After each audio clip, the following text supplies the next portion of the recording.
my compatriots in the Philippines and the world. Today is May 7, 2026. This morning, we were granted the grace and the blessing to have the Zoom special event entitled ASEAN Summit Philippine Prophetic Offering with the Department of the Interior and Local Government, Region 7, headed by Regional Director Leocardo T. Trovella. And now, I am here in the sacred prophetic grotto of Attorney Rafael Abelino Morales. Because many ceremonial objects, covenant ceremonial objects have been presented here.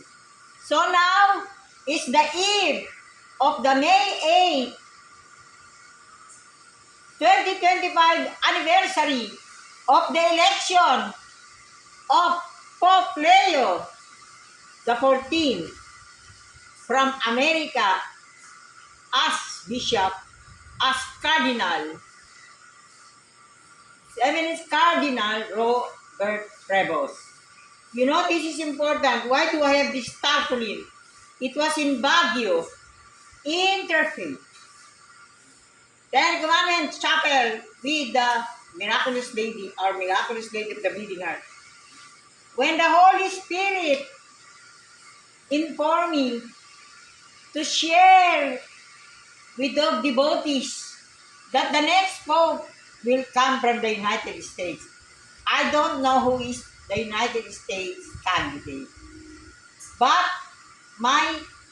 the other Filipinos who were there told me, how can you go against instead of praying for Cardinal Sagle, the Filipino candidate?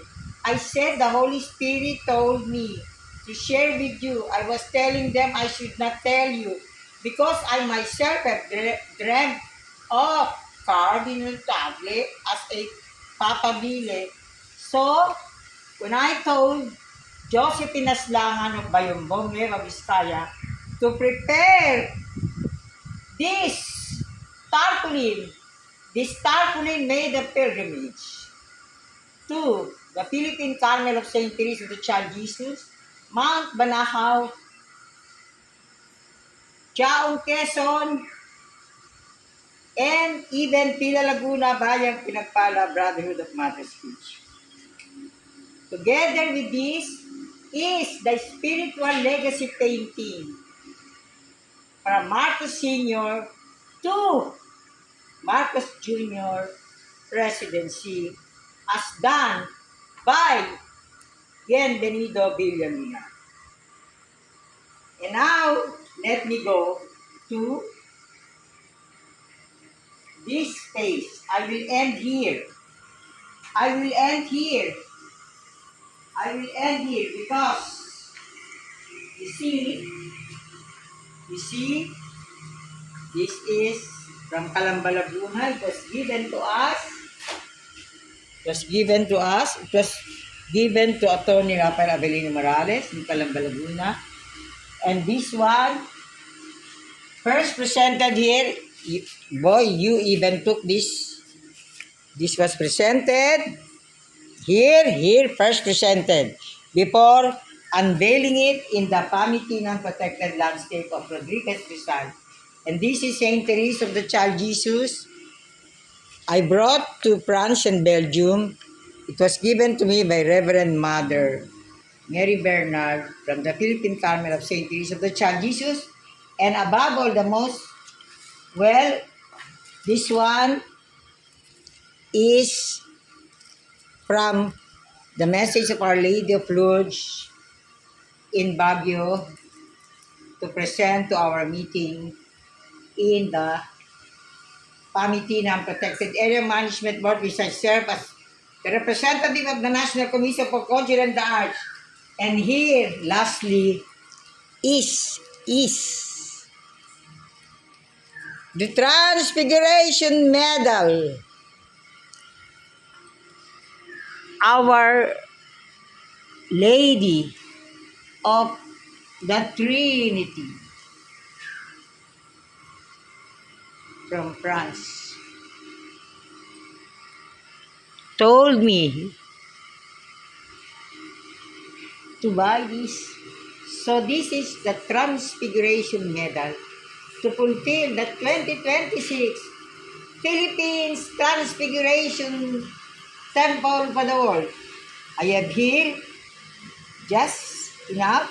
I don't know who among the cabinet members and the president who will receive this, because this is the pouch from the Republic of Turkey. When I was instructed by St. Teresa of the Child Jesus to celebrate the 100 days of the Marcos presidency. And now, may I just go from one street. This is Our Lady of Lourdes, the family grotto. You can see it already from there. Just get it. Get it. Okay? Okay, I will be here. Thank you. I will sing as I move from one place. My soul magnifies the Lord. My spirit rejoices in God, my Savior. He looks on me, my nothingness, and for all ages shall call me blessed. The Lord has done wonders for me. Lady of Fatima, holy is His name. Holy is His name. The Rizal Blumentritt Pamatanan Academy as blessed by Archbishop Angel Lagdameo as the President of the Catholic Bishops Conference of the Philippines, and then the beginning of everything. Here is the grotto of Our Lady of Guadalupe as inspired on birthday, when I was invited here, birthday of the spouse of Attorney Rafael Avelino Morales. She's called Maria Lourdes Natalia Lourdes Mineke Morales. And so, the rest is history. And St. Teresa of the Child Jesus told me to have a virgin in Haro, Iloilo. And so this is the result. So, my compatriots in the Philippines and the world, as I go from one Philippine agency to another and to the sectors, especially those belonging to the Rizal Blumentritt Pamatalaan Academy. Heaven bless us. So, Rizal and everybody, we have fulfilled. Today is a grace-filled day. First anniversary of Pope Leo XIV.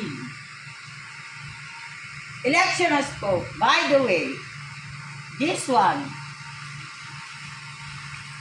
on May 8, 2025, election of Pope.